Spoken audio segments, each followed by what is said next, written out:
Hi, പുതിയൊരു വീട്ടു സ്വാഗതം. ഇന്ന് വന്നിരിക്കുന്നത് യായാന ഒരു ഷോർട്ട് ഫിലിം കണ്ട് ഷോർട്ട് ഫിലിമിൻ്റെ ഒരു റിവ്യൂ ആണ് ഇന്നത്തെ വീഡിയോയിലൂടെ ഷെയർ ചെയ്യുന്നത്. ഇത് ഡയറക്ഷൻ ചെയ്തിരിക്കുന്നത് നിസാം കാസിം. നിങ്ങൾക്കറിയായിരിക്കും, ഒരു ഫേമസ് ആയിട്ടുള്ളൊരു യൂട്യൂബറാണ് പുള്ളി. അങ്ങനെ മൂവി മേനിയ മലയാളം ആ യൂട്യൂബ് ചാനലിൻ്റെ പേരാണ്. പുള്ളി അങ്ങനെ ഫേസ് അങ്ങനെ റിവീൽ ചെയ്ത് 1-2 വട്ടം വീഡിയോ ചെയ്തിട്ടുണ്ട്. അത് പുള്ളി അങ്ങനെ റിവീൽ ചെയ്യാതെ വീഡിയോ ചെയ്യുന്ന ഒരു പുള്ളിയാണ് ഇതിൻ്റെ ഡയറക്ഷൻ, നിസാം കാസിം. ഇതിൻ്റെ പ്രൊഡ്യൂസർ അജയ് പ്രഭാകർ. മ്യൂസിക് ചെയ്തിരിക്കുന്നത് സഞ്ജു. എഡിറ്റിങ്ങും പുള്ളിയാണ് അതിനകത്ത് ചെയ്തിരിക്കുന്നത്.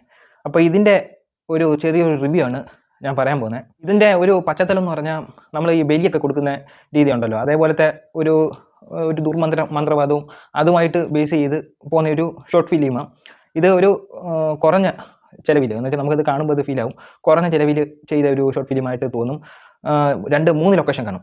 ഒരു 2 വീടും ഒരു 4 വീടിൻ്റെ ഒരു 2-3 ഷോട്ടൊക്കെ കാണിക്കുന്നുണ്ട്. ഷോട്ടൊക്കെ നല്ല രീതിയിൽ ചെയ്തിട്ടുണ്ട്. ഇതിനകത്ത് തുടക്കത്തിലെ കാണിക്കുന്നതെന്ന് പറഞ്ഞാൽ ഒരു പെൺകുട്ടിയെ, അതായത് അഭിരാമിയെ ചോദ്യം ചെയ്യുന്നതാണ് കാണിക്കുന്നത്. അഭിരാമിയായിട്ട് അഭിനയിക്കുന്നതെന്ന് പറഞ്ഞാൽ ദർശന ദേവദാസാണ് ഇതിനകത്ത് അഭിരാമിയായിട്ട് അഭിനയിക്കുന്നത്. പുള്ളിക്കാരിയെ ചോദ്യം ചെയ്യുന്നതായിട്ട് എന്തോ ഒരു കേസുമായിട്ട് ബന്ധപ്പെട്ട് പുള്ളിക്കാരിയെ ചോദ്യം ചെയ്യുക. 2 പോലീസുകാരുണ്ട്. തുടക്കത്തിൽ കാണിക്കുന്ന പോലീസുകാർ, അത് പോലീസ് സ്റ്റേഷനൊന്നും അല്ല, കാണുമ്പോൾ ഒരു വീടാണ്. നമുക്ക് അറിയാം കുറഞ്ഞ ചിലവ് ചെയ്തിട്ടുണ്ടെന്ന് പുള്ളി പറഞ്ഞിട്ടുണ്ട്. അതുകൊണ്ട് യഥാർത്ഥ പോലീസ് സ്റ്റേഷനിലൊക്കെ പോയിരുന്ന് ചെയ്യണമെങ്കിൽ നല്ല മുതൽ മുടക്കാവില്ല. അതുകൊണ്ട് ഒരു വീട്ടിൽ വെച്ച് അത് കുറച്ച് സീനിലൊക്കെ അവർ മറച്ചിട്ടുണ്ട്. പിന്നെ ഈ മൂവി മേനിയ മലയാളം പുള്ളി അങ്ങനെ ഹിഡൻ ഡീറ്റെയിൽസ് ഒക്കെ ചെയ്യുന്ന വീഡിയോ ആണ് കൂടുതൽ ചെയ്യാറുള്ളത്. ഞാൻ ഇതിനകത്ത് തുടക്കത്തിലെ കാണിക്കുന്ന പറഞ്ഞാൽ അവർ ചോദ്യം ചെയ്യുമ്പോൾ ഈ കറങ്ങി എടുക്കുന്നൊരു ഷോട്ടാണ് അവർ ചെയ്തേക്കുന്നത്. അതായത് പല സിനിമയിൽ കണ്ടിട്ടുണ്ട്. ആ ഷോട്ട് നല്ല രീതിയിൽ ചെയ്തിട്ടുണ്ട്. എഡിറ്റിംഗ് ആയാലും ഒരു മറവി വെച്ച് അവർ എഡിറ്റ് ചെയ്ത് ആ ഒരു രീതിയിൽ നല്ല രീതിയിൽ കാണിച്ചിട്ടുണ്ട്. പക്ഷേ അതിൻ്റെ ഒരു ഷോട്ടിൽ ലൈറ്റിൻ്റെ മിസ്റ്റേക്കിൻ്റെ ഒരു പ്രശ്നമുണ്ട്. കാരണം എന്ന് പറഞ്ഞാൽ കറങ്ങി വരുന്ന ഒരു ക്യാമറമാൻ്റെ മുഖമല്ല, നിഴൽ സ്ക്രീനിൽ പതിഞ്ഞിട്ടുണ്ട്. അത് ശ്രദ്ധിക്കാതെ പറ്റിയതായിരിക്കാം. ഞാൻ സ്ക്രീനിൽ കാണിക്കാം. അതൊരു മിസ്റ്റേക്കാണ്. കാരണം അങ്ങനെ ശ്രദ്ധിക്കത്തില്ല, പക്ഷേ ഒരു തലയുടെ ഒരു നിഴൽ അവിടെ കാണുന്നുണ്ട്. അപ്പോൾ ആ ഒരു സീൻ ഷോട്ട് ചെയ്തേക്കുന്നത് നല്ലോണം അവർ എടുത്തിട്ടുണ്ട്. പിന്നെ ഈ അഭിരാമിയെ ചോദ്യം ചെയ്യുമ്പോഴാണ് അഭിരാമിക്കൊരു ലവർ ഉണ്ടെന്ന് പറയുന്നത്. ലവറിൻ്റെ പേര് കിരൺ. അതിനകത്ത് ആ ക്യാരക്ടർ ചെയ്തേക്കുന്നത് ഇതിൻ്റെ പ്രൊഡ്യൂസർ തന്നെയാണെന്ന് തോന്നുന്നു, അജയ് പ്രഭാകർ. ഇവർ രണ്ടുപേരുമാണ് ഇതിനകത്ത് മെയിൻ ഒരു ക്യാരക്ടർ ചെയ്തേക്കുന്നത്. അപ്പോൾ ഇവരുടെ ഒരു ചോദ്യം ചോദിക്കലുമായിട്ട് ബന്ധപ്പെട്ട് ഇങ്ങനെ പോകുന്നതും അവരുടെ വീട്ടുകാർ സമ്മതിക്കാത്തതും അങ്ങനെ അതുമായിട്ട് ബന്ധപ്പെട്ട് അവർ വീട്ടിലകപ്പെട്ട് പോകുന്നു. ആ വീട്ടിലകപ്പെട്ട് പോകുന്നത് അവിടുത്തെ കുറേ പ്രശ്നങ്ങളൊക്കെ അവർ മനസ്സിലാവുന്നുണ്ട്.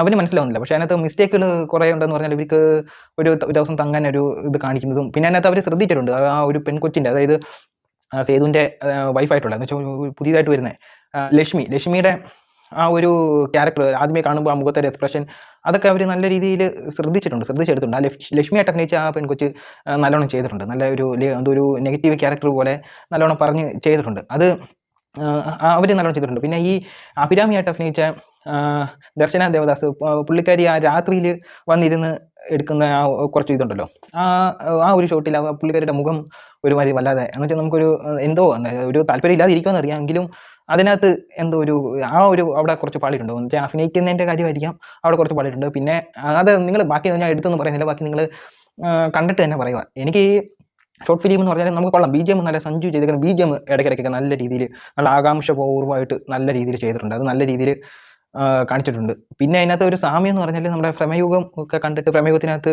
നമുക്ക് അതിഥി ഉണ്ട് എന്നൊക്കെ പറയുന്ന, ഒത്തിരി നാൾക്ക് ശേഷം എൻ്റെ മനയിലേക്ക് വന്ന അതിഥി എന്നൊക്കെ പറഞ്ഞിട്ട് നമുക്ക് പറയുന്ന ഒരു ഡയലോഗ് ഉണ്ട്. അതിനകത്ത് ആ ഒരു ഡയലോഗിനെ ചെറിയ രീതിയിൽ മാറ്റം വരുത്തി ഇതിനകത്ത് കാണിക്കുന്നുണ്ട്. പക്ഷേ അതൊക്കെ കൊള്ളാം. ആ ഒരു BGM ഒക്കെ വെച്ച് ആ ഇരുട്ടത്തൊക്കെ ഉള്ള കുറച്ച് സീനുകളൊക്കെ നല്ലോണം എടുത്തിട്ടുണ്ട്. ആ കുറഞ്ഞ പരിമിതിയിൽ നിന്ന് ക്യാമറയിൽ എടുത്തതാണോ എന്ന് എനിക്കറിയത്തില്ല. എനിക്കൊന്ന് ഐഫോണിലോ വല്ലതും എടുത്താവാനേ ഉള്ളൂ സാധ്യത. അത് ക്യാമറയിലാണെങ്കിൽ ഒരു കളർ ഗ്രേഡിങ്ങിൻ്റെ ഒരു വ്യത്യാസമുണ്ട്. അത് ക്യാമറയിൽ എടുത്തായാലും ഒരു കളർ ഗ്രേഡിങ് അത് അത്ര ഒരു നല്ല ക്ലാരിറ്റിയുള്ള ക്യാമറ അല്ലെന്ന് തോന്നുന്നു. അത് അവരെന്തോലും പരിമിതി നിന്നുകൊണ്ട് എത്രത്തോളം നന്നാക്കാമെന്നോ അത്രത്തോളം നന്നാക്കിയിട്ടുണ്ട് ഈ ഒരു ഷോട്ട്. നമ്മുടെ ആ കടക്കാരനായിട്ട് അഭിനയിച്ച ഒരു പുള്ളിക്കാരനും നല്ല രീതിയിൽ ചെയ്തിട്ടുണ്ട്. ഒരു കടക്കാരൻ്റെ ഒരു ലുക്കൊക്കെ ഉണ്ട്. പുള്ളിക്കാരൻ നല്ല രീതിയിൽ അത് മാനേജ് ചെയ്തിട്ടുണ്ട്. കഥ ഞാൻ പൂർണ്ണമായിട്ട് പറയുന്നില്ല, പറഞ്ഞു കഴിഞ്ഞാൽ അത് അറിയാമല്ലോ. അപ്പം നിങ്ങൾ കണ്ട് തന്നെ അത് മനസ്സിലാവും. അത് അപ്പം ഈ ഒരു ഷോർട്ട് ഫിലിം എന്ന് പറഞ്ഞാൽ എത്ര ഒരു ഷോർട്ട് ഫിലിം ഇറക്കാൻ, ഇതൊരു 30 മിനിറ്റോളം ഷോർട്ട് ഫിലിം എത്ര പാടാണെന്നൊക്കെ അറിയാം. ഞങ്ങളും ഇതിന് മുമ്പ് ഒരു മ്യൂസിക്കൽ വീഡിയോ ചെയ്തിട്ടുണ്ടായിരുന്നു, ശ്രീരാഘവം എന്ന് പറയുന്നത്. അത് ഏകദേശം 6 മാസത്തോളം എടുത്താണ് അത് ചെയ്തത്. പൈസയുടെ കാര്യം നമ്മളുടെ ആൾക്കാർ തന്നെ കുറച്ച് ചിലവാക്കിയാണ് അത് ഇറക്കിയത്. അതിൻ്റെ പിന്നെ ഞാൻ പുറത്തും കാര്യങ്ങളൊക്കെ എന്ത് പാടാണെന്ന് അറിയാം. പക്ഷെ അവർ ഈ കാര്യങ്ങൾ നല്ല വൃത്തിയായിട്ട് ചെയ്തിട്ടുണ്ട്. എനിക്ക് കണ്ടെത്തിയത് ആ ഒരു ചെറിയൊരു മിസ്റ്റേക്ക് ഉണ്ടല്ലോ, ആ നിഴൽ സ്ക്രീനിൽ പതിഞ്ഞ ആ ഒരു അത് മാത്രമേ എനിക്കൊരു ഇതായിട്ട് തോന്നിയുള്ളൂ. പിന്നെ ഒരു പരിമിതി കുറവുമുണ്ട്. ആ ഒരു റിയാലിറ്റി കുറവെന്ന് വെച്ചാൽ നമ്മുടെ ആ 2 വീടിനകത്ത് വെച്ചുള്ള ഷോർട്ട് ഫിലിം, പിന്നെ ആ പോലീസുകാരായിട്ട് അഭിനയിച്ച 2 വ്യക്തികൾ, ആ ചോദ്യം ചെയ്ത വ്യക്തി പിന്നെയും കുഴപ്പമില്ല. അവർ രണ്ടുപേരെയും ഒന്നും മാറ്റിയെങ്കിൽ ഒരു പോലീസ് ലുക്കൊന്നും അവർക്ക് തോന്നുന്നില്ല. ബാക്കിയെല്ലാം നല്ല രീതിയിൽ ചെയ്തിട്ടുണ്ട്. ബിജിഎം എനിക്ക് ഇഷ്ടപ്പെട്ടത് ബിജിഎം അതിനകത്ത് ആ തീരാൻ നേരത്തെ ഒരു ബിജിഎം ഉണ്ട്. അതും പുള്ളി അവർ നല്ല രീതിയിൽ ചെയ്തിട്ടുണ്ട്. ഡയറക്ഷൻ എടുത്ത് പറയേണ്ട, ഡയറക്ഷൻ നല്ല രീതിയിൽ ആംഗിൾ ഷോട്ടല്ല, ചില ഷോട്ടുകൾ നല്ല രീതിയിൽ ചെയ്തിട്ടുണ്ട്. അപ്പം ടോട്ടലി നോക്കുവാണെങ്കിൽ ഷോർട്ട് ഫിലിം കുഴപ്പമില്ല, കൊള്ളാം. ബിജിഎമ്മും ആ ഡയറക്ഷനും വെച്ച് കൊള്ളാം. സ്റ്റോറി മാത്രം ഇച്ചിരി രീതിയിൽ മറ്റേ ഒരു കാര്യം പറയാൻ പറ്റുമോ, ആ വയസ്സാം ക്യാരക്ടർ ചെയ്ത 2 വ്യക്തികളുണ്ട്. അവരുടെ അവർ മേക്കപ്പ് ചെയ്ത് അങ്ങനെ ആക്കിയേക്കാന്ന് പറയണം, എങ്കിലും അവർ നല്ല രീതിയിൽ ചെയ്തിട്ടുണ്ട്. അവരുടെ പരിമിതി ഉണ്ട്. നമുക്ക് അതൊക്കെ കാണും. എനിക്ക് അതുപോലത്തെ ഷോർട്ട് ഫിലിം അത്ര മറ്റേ കൂമൻ പോലത്തെ ഒക്കെ എഴുതുന്നുണ്ടല്ലോ, ദുർമന്ത്രവാദത്തിൻ്റെയും അങ്ങനെയൊക്കെയുള്ള ഇത് എനിക്കത്ര അങ്ങനെ എനിക്ക് ഇതാവത്തില്ല, എനിക്ക് വല്ലാതെ വരും.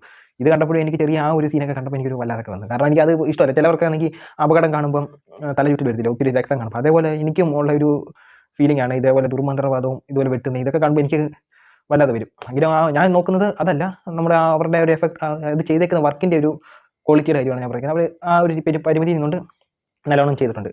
അപ്പോൾ ഇത്രയേ ഉള്ളൂ. കാണാത്തവർ ഒന്ന് കണ്ടു നോക്കുക. അടുത്തൊരു വീഡിയോ വരുന്നവരെ ബൈ.